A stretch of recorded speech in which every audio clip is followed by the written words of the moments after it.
Okay, I'm recording, but I'm Oh, you are? gonna do an intro, then I'm gonna come back to that. Oh, That's amazing.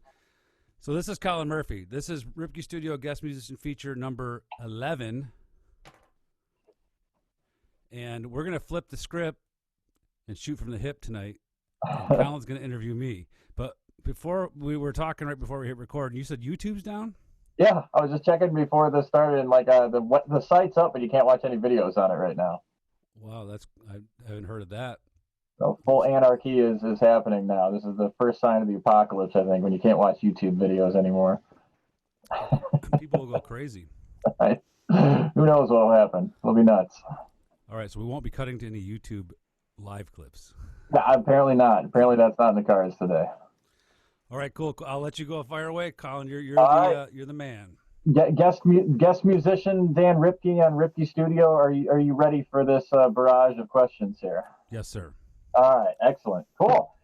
All right, I gotta say I'm actually a little bit nervous. I don't think I've interviewed anyone since like fourth grade or something like that when I called my grandparents up to do a history report on World War II and stuff like that. Yeah. So, if you have those questions, you could ask those too. Yeah. All right. So I laid out. Hitler was bad. What's that? Hitler was bad. Yeah, right. That's the main takeaway there. Okay, sorry. Go ahead. Yeah. No, that's all good.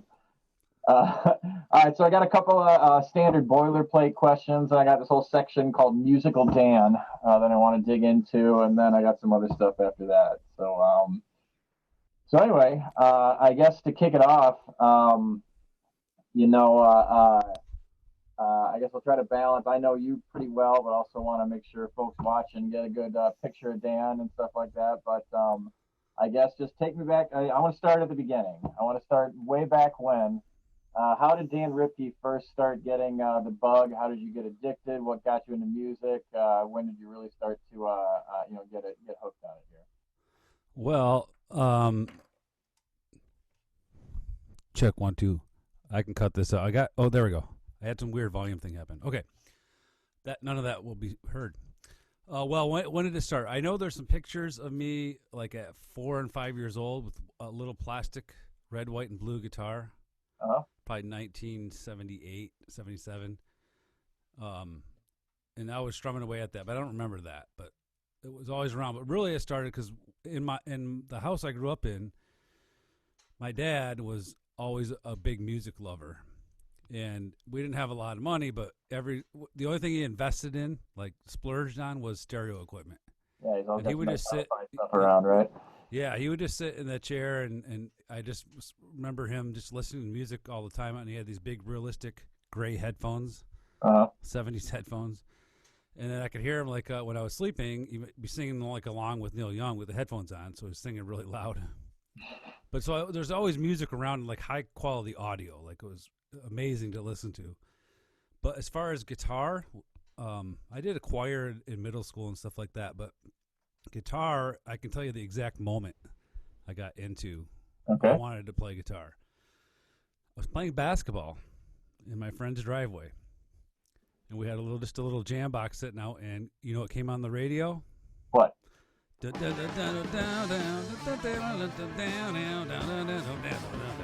Dog.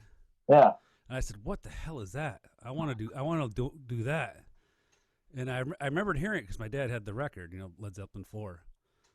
So shortly after, I got signed up with guitar lessons. Actually, there was a guy in the middle school, Jeff Kauzabucki. Okay. He taught first class music, and he was like all the cool kids in the middle school went to him for lessons. And I went in there, and he was full. So I went to down across town to Don Dillon's music and got a teacher, John Raymer, and he was an old jazz guy.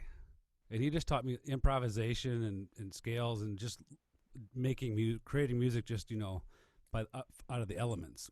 That's how you started, was like with improvisation and that kind of stuff? Yeah, and then like a couple weeks into that, the other teacher, Jeff Kauzabucki, opened up, and my dad just took me to 2 lessons a week. Wow. So the other guy was teaching me rock songs and note reading, and then John was still teaching me like just scales and jamming, and so it was a good mix. I thought, like I was learning 2 different perspectives at the same time. And I was into it. So my dad saw me practicing all the time, so he just went for it. Took me to both things. And then we moved to Midland. I met up with some other musicians. Finally, I was old enough to play with other people. One of them was Adam Labowich at the time. Yep. Adam LeBeau, as we know him. And there's probably a few other groups before that, like ones that played Cinderella covers. So how long was that from when you like first started taking lessons to when you started like playing with other folks there? Well, I started at 12, and then it was probably about 15. Started playing in bands, and the bands weren't great. We were just trying to play what was on MTV. Yeah. Sometimes what was on Headbangers Ball. But Cinderella, Metallica, Boston. I had this dude I played with who was really into harmonized guitars. Mm-hmm. You know, so. And then a couple years, probably maybe a year or so later, I met up with guys like Adam. And I was starting to get into like the Grateful Dead and other music like that. And actually a year or so, like 17, went out on the road to see them. So into improvisation and the fact that they played all styles of music is what I liked. So I was like, I want to learn some jazz, I want to learn some blues, and always had bands that could play all those different styles. And so Adam and I started a band called Perplex.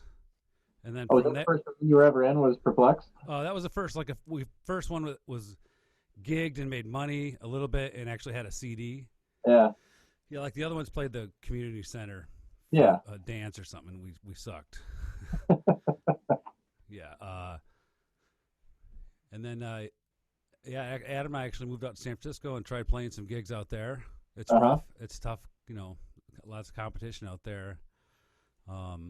So Perplex was a bunch of guys, and then I think you and Adam probably kind of clicked, and so like eventually you're like, yes, music is all I want to do. And so like, was that after you graduated high school or something like that? You kind of said, we're going to go for it. We're going to go do the experience out in California, and just went and did San Francisco, like the Grateful Dead and all that kind of stuff.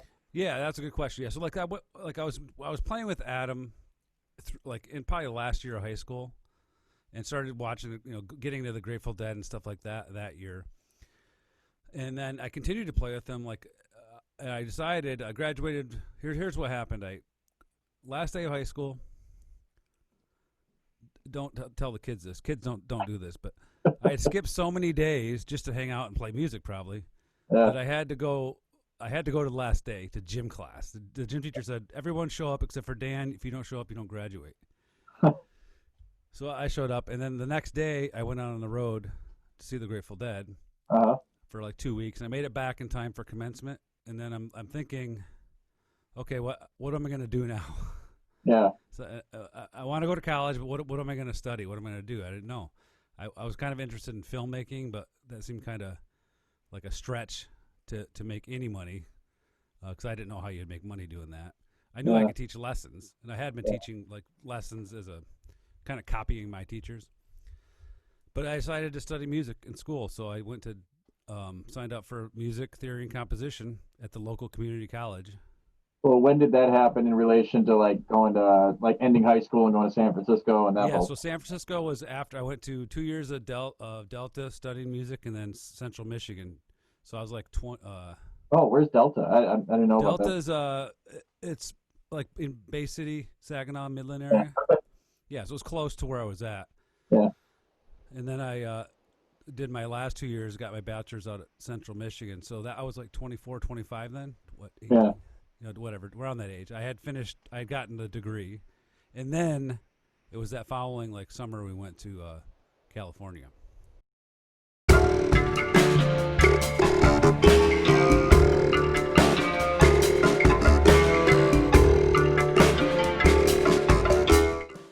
Okay.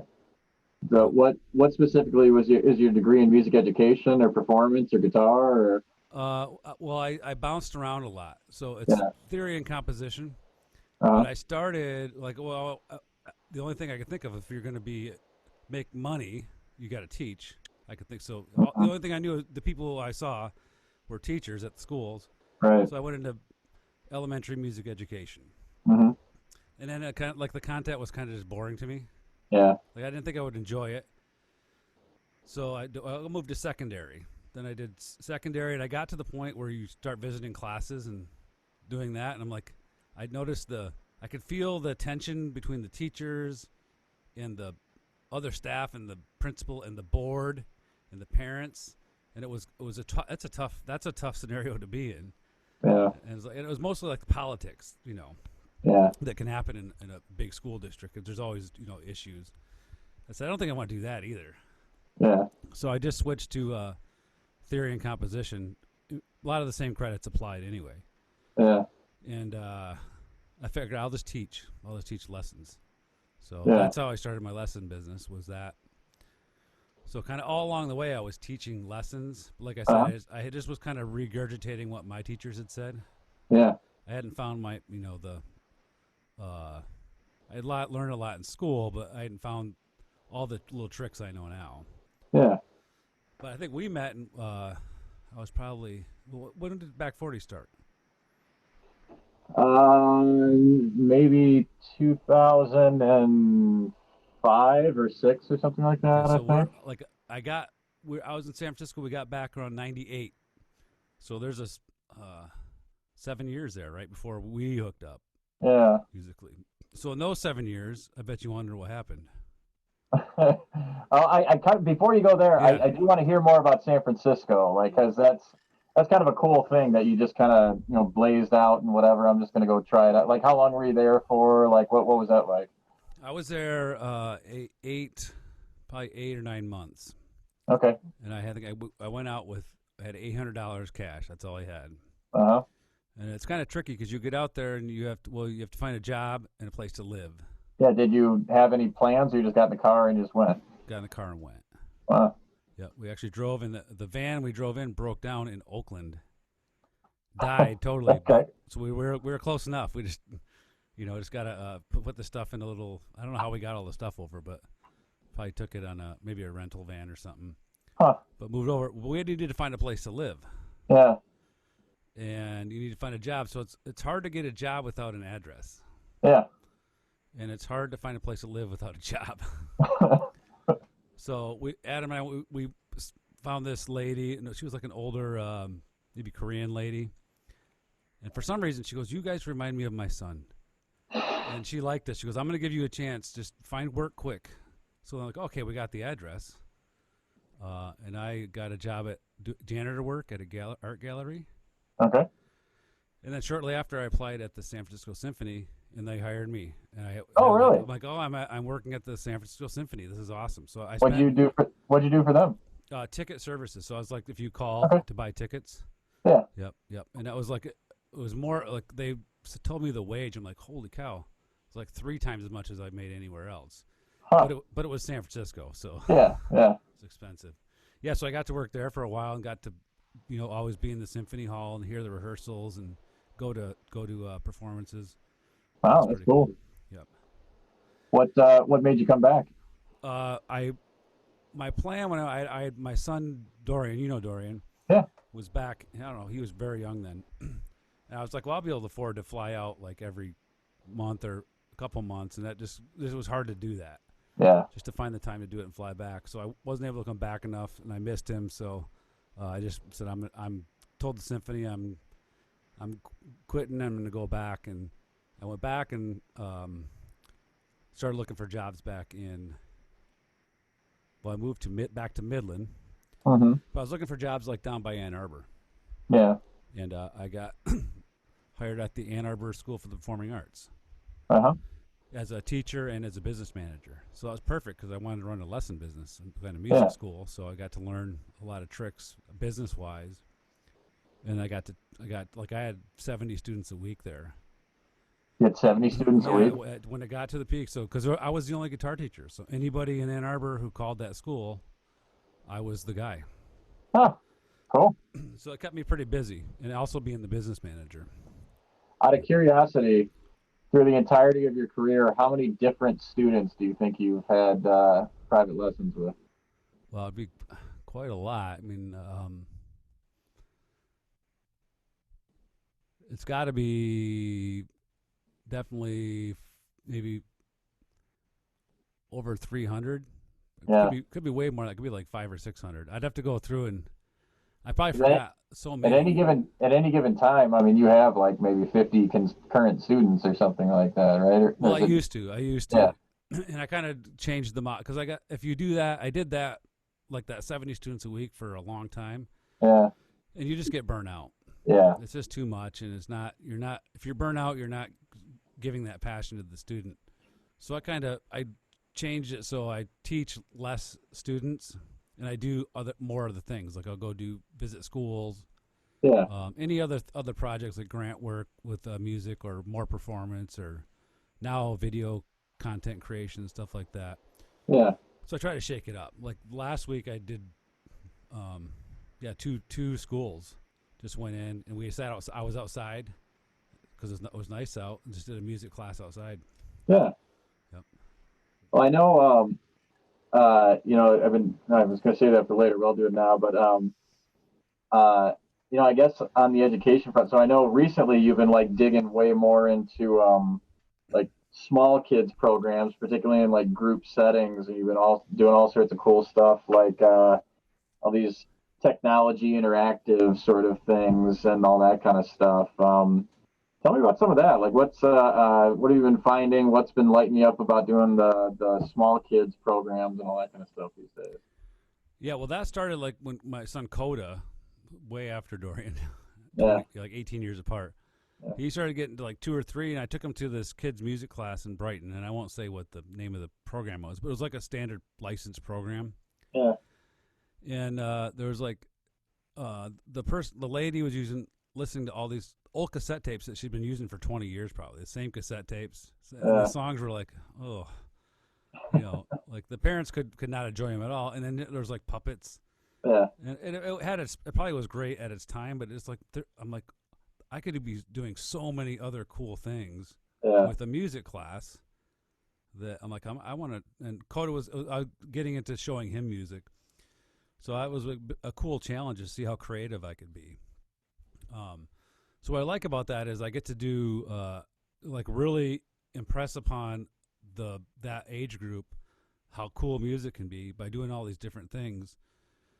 Using technology and apps and what else? Oh yeah, just mystery instruments. They get to see all sorts of instruments, and I get to be really creative with the curriculum I create because there's nobody telling me you got to follow this curriculum.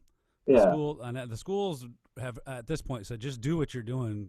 It's working great. We don't unless there's a theme or something, just keep on doing it. So like at that age when kids are kind of first getting introduced to the idea of I can play music and all that kind of stuff. Like what do you focus on? Like what do you you probably don't bop into learning modes and scales and all that kind of stuff. Or like how do you really grab them and really start getting their feet wet on the idea of being a performing musician and kind of stuff like that? Yeah, so like at that, like if you're talking pre-K, that age before elementary, it's really about just having a music time, and it's like an enjoyable experience where they're always learning, but they always remember like that is fun. I can't wait for the next music time. So I always do like a certain a basic format. Like we start out by singing, and I do like a singing game, just something to get them.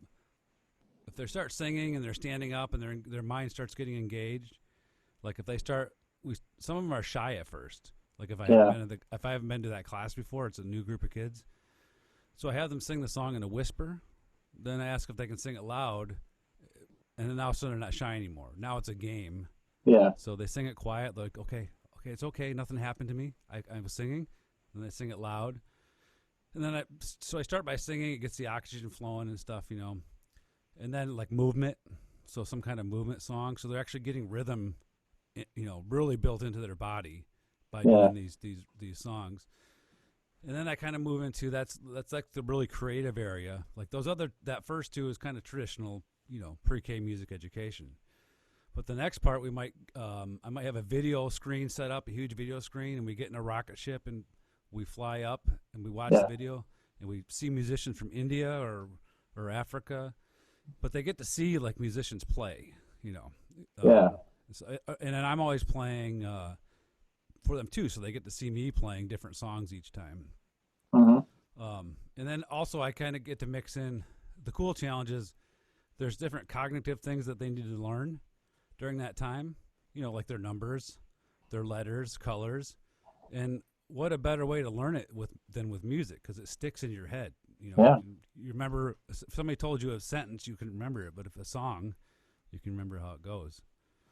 What are your thoughts on like a group learning environment like that versus like the private lesson environment? And I tend to think maybe group learning is best at a younger age. Then as you sort of fine tune what you're getting after, maybe the private studies is more of a thing. Or what's been your experience there? Yeah, well, that's a good question, because the reason I started doing more of the kids' music is it kind of all fits in. So the pre-K music, it's classes. Because if you sit down with a 4 or 5-year-old and we sit and try to do a one-on-one lesson, that's tough for them to focus on it, because they haven't done that yet. So what I do is I'm all over the community doing all these classes for hundreds, and not as much right now, of course, but for hundreds and hundreds of kids who are pretty soon to be going to elementary school, and then some of them want lessons. So what I suggest to them is, let's do like at 5 and 6 and maybe up into 7 sometimes. Mm-hmm. We're going to do a music, what do I call them? It's like a private music class, kind of. So it's one-on-one. So we might do a little really focused thing on an instrument.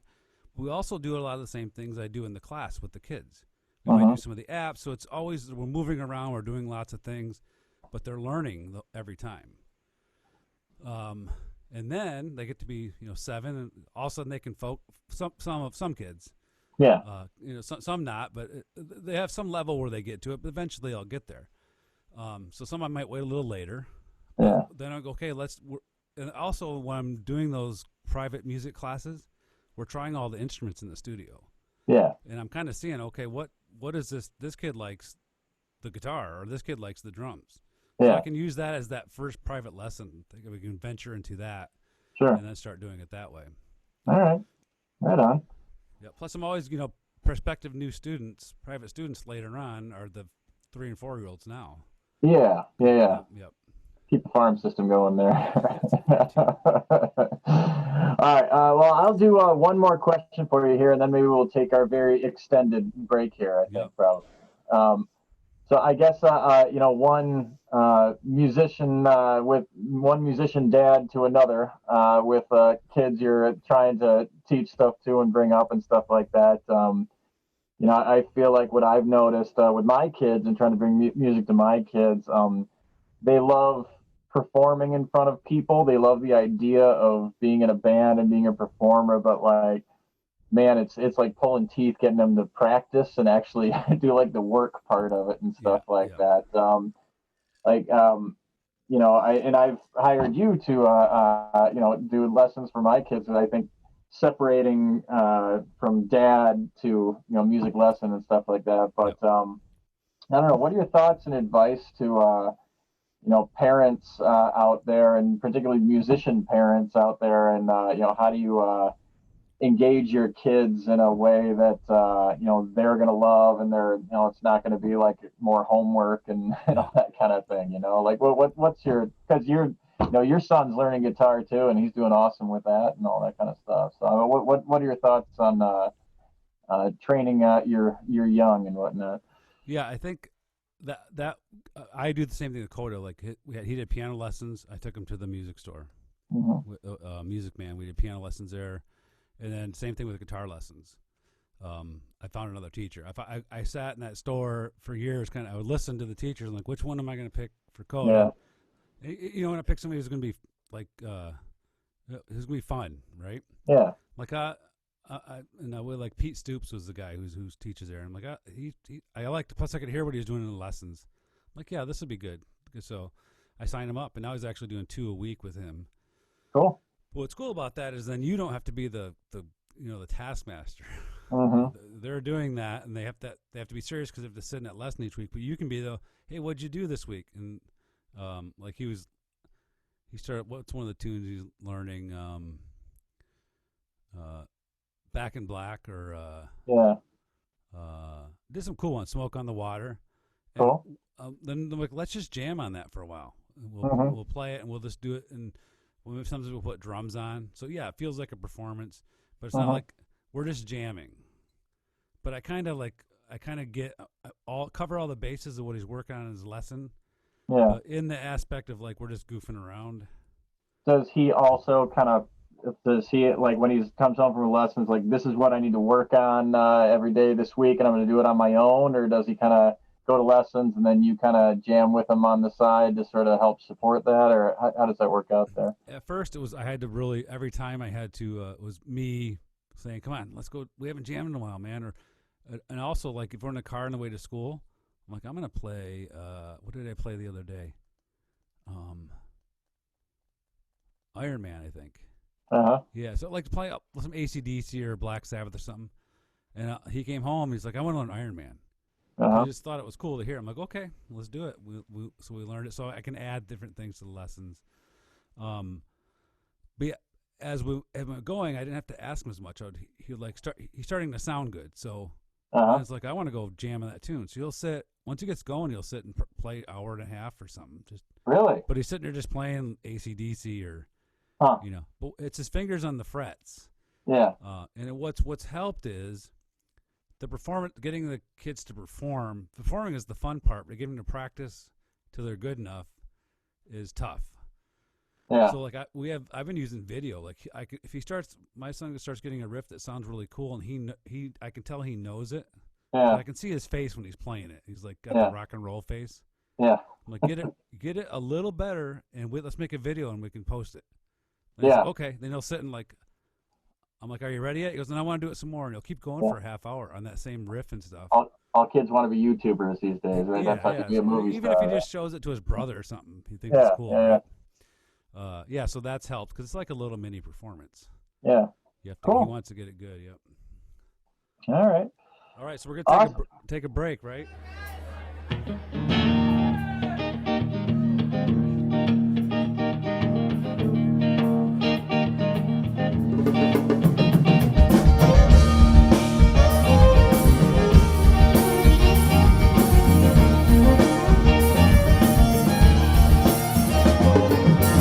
Down past the Ripke Pass, past that old couple dead. Up the trail towards the sawmill. No, you ain't made it there yet. Through the woods towards the sledding hill. Feel yourself getting higher and higher.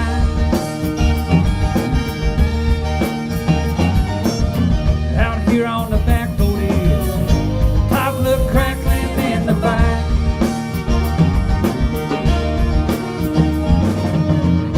And that moonshine will be flowing all night long. I hear that moonshine flowing through this song.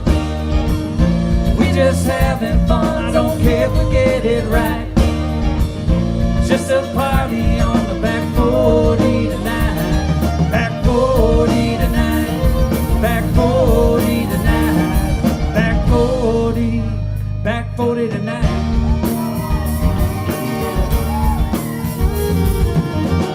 Wear your boots. That trail is muddy in the spring.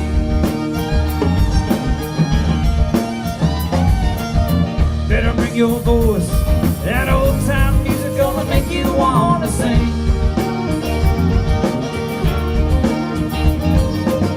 Put the kids to bed. Wish them sweet dreams. Out here on the back road here, everything is exactly how it seems.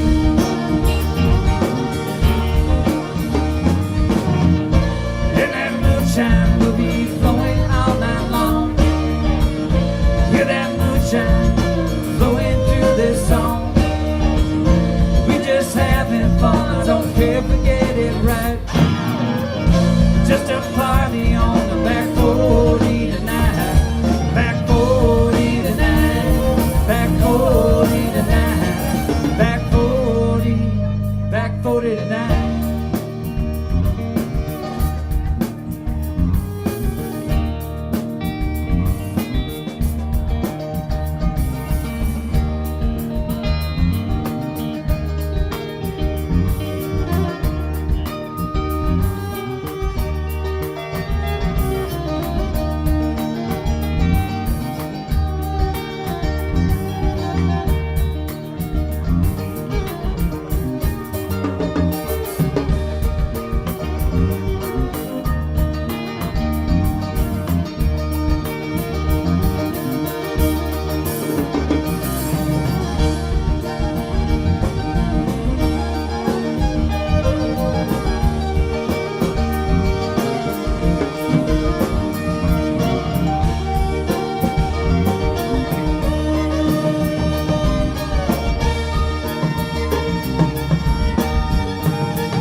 mama told me, don't let that city take your soul.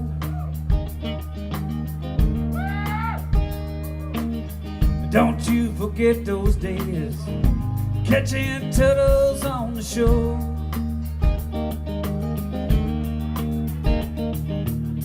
My grandpa's buried past, it was a sight to be seen.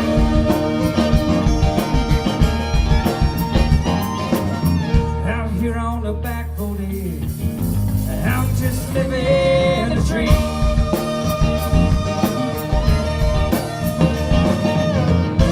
And that moonshine will be flowing all night long.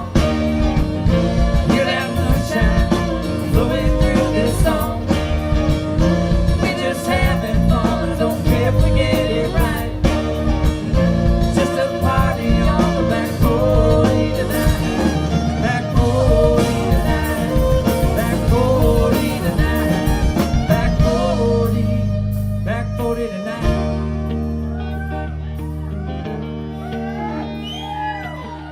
Down past the rhubarb patch,